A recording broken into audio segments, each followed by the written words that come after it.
जी news channel, सच है तो बोलेगा।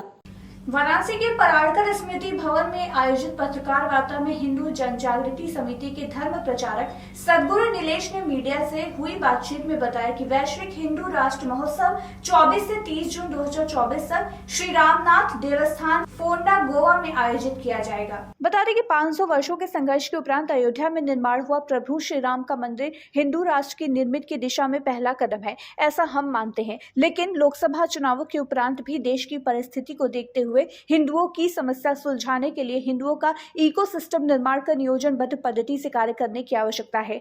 इसलिए हिंदू राष्ट्र स्थापना के कार्य को गति देने के लिए प्रतिवर्ष के समान इस बार भी 12वें अखिल भारतीय हिंदू राष्ट्र अधिवेशन अर्थात वैश्विक हिंदू राष्ट्र महोत्सव का आयोजन किया गया है। ये महोत्सव 24 से 30 जून 2024 तक श्री रामनाथ देवस्थान फोंडा गोवा में संपन्न होने वाला है।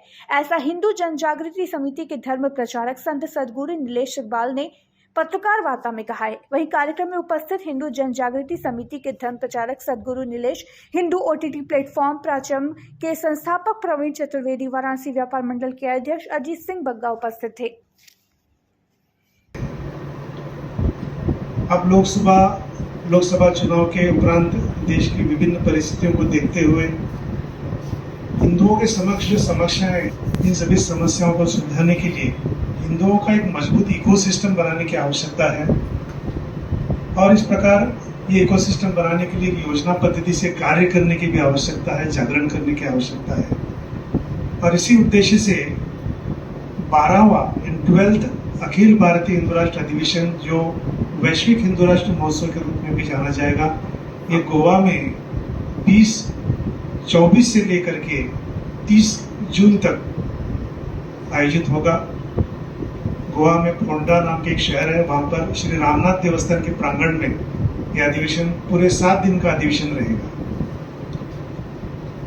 एक हमारे सामने एक जो रिपोर्ट आया हुआ है, जो चुनाव के सार्वजनिक रिपोर्ट के द्वारा स्पष्ट हुआ है कि 1950 से लेकर के 2015 तक, यानी पिछले 65 वर्षों में हिंदुओं की जो जनसंख्या है 8% घट चुकी है और जो मुस्लिम जो जनसंख्या है वो 43.15% बढ़ चुकी है।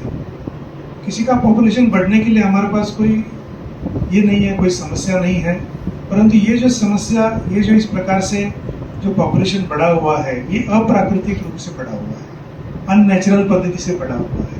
और उसका एक कारण यह भी है कि यहाँ पर बांग्लादेशी घुसपैठिए या रोहिंग्या के माध्यम से, रोहिंग्या घुसपैठिए जो यहाँ पर भारत में घुसे हुए हैं, उन्होंने ही प्राकृतिक रूप से, उनके माध्यम से ये जनसंख्या इतने प्रमाण में बढ़ी हुई है। और हमने देखा है कि इस चुनाव में कई सारे बांग्लादेशी और रोहिंग्या घुसपैठियों ने मतदान भी किया हुआ है। ऐसी बातें सामने आई।